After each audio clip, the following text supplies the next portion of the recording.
The Balshation Barask is an incredibly dangerous vehicle. It features a double-shot autoloader, which can deal 640 damage in 2 seconds. The vehicle has okay DPM, it's nothing crazy at 1900, but it's solid, and its penetration at 200 on the standard and 250 on the premium are good enough to get the job done. In general, the Barask is one of the strongest tier 8s in the game. It actually has the highest win rate for mediums in the game. So it's an incredibly strong vehicle, and I would definitely categorize it, at least in a decent player's hands, as quite overpowered. The Silencer is a tier 8 Barask, and this, as I've said in the past, is one of the most overpowered tanks in the game. It has more DPM than the Barask at 2,250. It has better dispersion and better aiming time. When you pair that together with the better penetration, 230 AP standard, 285 on the heat, and 7 degrees of gun depression with a top speed of 48, you can start to understand why the Silencer is a little bit crazy. The best part is this is a tank destroyer. It's almost everything the 4005 wishes it was, because the 4005 has 4 shells and does 1600 damage. And while it does do a lot of damage, the problem is it also takes a lot of time to deal that damage in the open. Where this tank can simply go wham, bam, back up, reload, and do it all again, it's a really, really easy and enjoyable playstyle. Now, when I say easy, the tank itself still requires a bit of brain cells to do well in. It's a charioteer hull, which means that it has basically no armor, and you're going to have to poke, should I say, defensively. You have to expect that if somebody sees you, they're going to pen you every time. So you have to keep that in mind. But the good news is that this tank features such a nice gun that even if you do get bled out a bit, it's not that big of a deal. So we are going to see exactly what the Silencer is capable of doing. Our first game, we are up against a Type 62. And that is it for mobility. We have a Frosty, though, so we're actually worse off on mobility. I mean, I can play this thing like a medium, but at the end of the day, I'm not a medium tank. I'm a tank destroyer. So, a little bit sussler wargaming, a little bit sussler on your matchmaking. Not surprised, though. We do have teammates supporting at least, but I'm not worried about the Type 62, it's the rest. I don't know where the E10, I don't know where the Grave Digger is going, I don't know where the KV2, the Churchill 7, I don't know where the rest of the enemy team is going, so because of that, I have to be very careful about where I position, so I guess we'll see. But, well, nobody is at base A as of now, so I'm going to start to move up. And I'm going to go to mid. This could be a little sus, but I feel like with the fact that nobody spotted at A, going to mid is the proper play here. It's the fastest route, and if somebody is poking hull down here, we might be able to get some decent bleeds. So let's see. Interesting. Nothing is spotted here. Okay, well, we see the E10. Nothing in the crossing. There's an SU-100M1. Of course, he gets spotted in the direct open after I make my crossing, and oh boy. Don't hit me. Yep, there it is. Classic. Well, we got 1 shell into the SU-152, and 2 shells. So even though he did shoot me, we still hit him back harder. I just find it crazy that he's sitting there.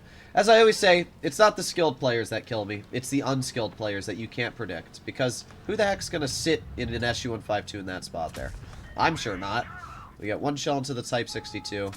2 shells into the Type 62. He's dead. We can still see that double shot mechanic allowing me to get some very, very nasty shells and get some clears into our opponents.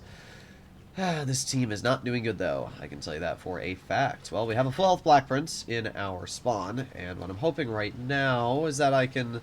Oh, we have a full health KV2 as well, bruh. That's really sad. Well, what I'm hoping is that the enemy team tries to push this Black Prince, and then we can support... Oh, our KV2 is just AFK. That's great, bruh. Oh, he's not AFK. He's just bad. Oh. Well, let's see. We're going to aim in an A shell. There you go. 304. And he gets the clear. Great job. You did something. Our SMV gets a shell into the SU-152, which is also pretty good. I'm going to reload. And we got 3, 2, 1. Alright, let's see if that E10 decides to poke. I swear to God, if that KV2 blocks me, I'm going to mold. Alright, we got 1 shell into the E10, and we'll just load a gold shell and pen him. That's what the 280 mils of heat does there.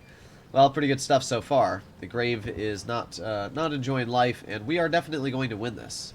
We only got shot once this game, but tank destroyers in general are very, very scary, and you don't want to lose all of your health to them.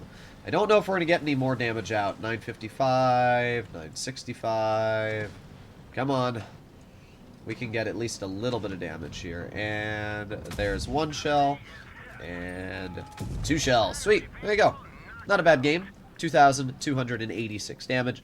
And a pretty easy win. You can see just a little snippet of why the silencer is so dangerous in this first game here. We didn't do anything insane in terms of damage, but it's also because they had a full health Churchill that was unspotted somewhere. I mean, compared to the rest of our team, we still had a very respectable game and did more than enough. As I said, the base cap pushed up very quickly as their team just went to town and kind of sat there the whole game. And we couldn't really play too aggressive. Ideally, I would have liked to have flanked in immediately and started shooting the E10 and the KV2. But with that SU-152 just sitting randomly on the bridge, it was just rather unfortunate. And it wasn't just the fact he was on the bridge. It was the fact that we spotted him after we had already driven too far to the point of no return. So, oh well. That's kind of what happens. Thankfully, that player wasn't smart enough to load high explosive. That is the one advantage of being in a vehicle like the silencer, or not silencer, but just being in a tank that is very easy to pen with HE is if somebody's in a doofy spot like that SU, usually they don't know to load the high explosive shells to deal more damage. Sometimes they only shoot HE, but that time we were quite lucky. So what are we going to do here? Well, up against us we have a Nazorn. That's a pretty easy HE target. We have a KV2, blah, blah, blah, E10. They don't have too much that I'm actually worried about, so we'll see what we can do. I'm not going to fight the heavies, though. I'm going to be going to medium flank because this is basically medium. With the mobility it features going 48, it's just much better off. Plus, mediums have about the same health. I've got 1,092 health, and a T-44-85 is 1,200. So very, very similar on HP, which means if I deal more damage, basically I just win the trades. Plus, they only have 2 mediums, but their Leo does have a 290 damage per shotgun, so I will have to keep that in mind. I don't spot anything here, so let's move up. Huh. Where's the enemy team? Our T-25-2 hasn't spotted anything, but neither have I. What? Oh, there's a Nazorn. Let's aim in a high explosive shell, and there you go. 1, 430 damage, and 2, 450, and dead. That was 883 damage. Holy juice. Welcome to the silencer, ladies and gents, and welcome to why this tank is kind of OP. Well, we spotted the Dracula. Oh, and the Jagdpanther. Well, I'm willing to take a shot from that Jagdpanther if I can shoot 2 shells into that Dracula. Because we took what was a full health tank and brought him down to 564. Again, the damage output on this vehicle is so stupid. It really is. Now, that Dracula looked like he was going to poke it again. So, we got 1 shell into the Dracula. And let's see what we can do here. Well, if I were to gauge which one's a bigger threat, personally, I would say the Dracula. And I'm just going to squeeze to the side of this Jagdpanther. Yeah, great play. You really got me. Wow. Welcome to Tier 7.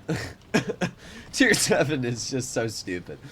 If anybody's struggling in Tier 7, I don't know what to say. Like, these matches are like taking candy from a baby.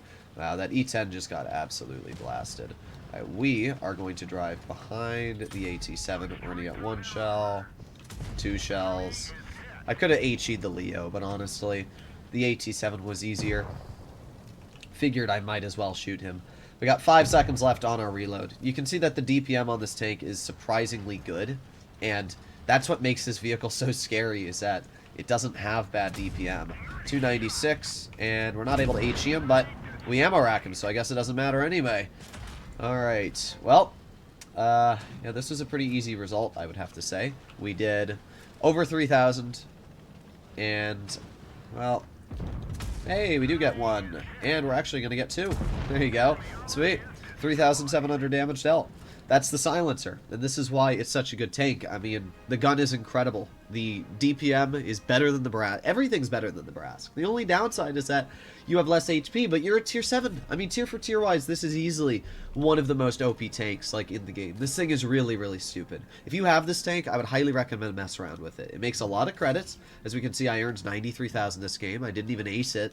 It's just a great tank. I've only played it a couple times, 5 battles, but in those 5, I'm averaging 3,400. I mean, this thing is stupid. It really is. Hopefully you enjoyed today's video. If you'd like to see more like it, please consider smashing that subscribe button down below, and I'll see you in the next one. Bye-bye.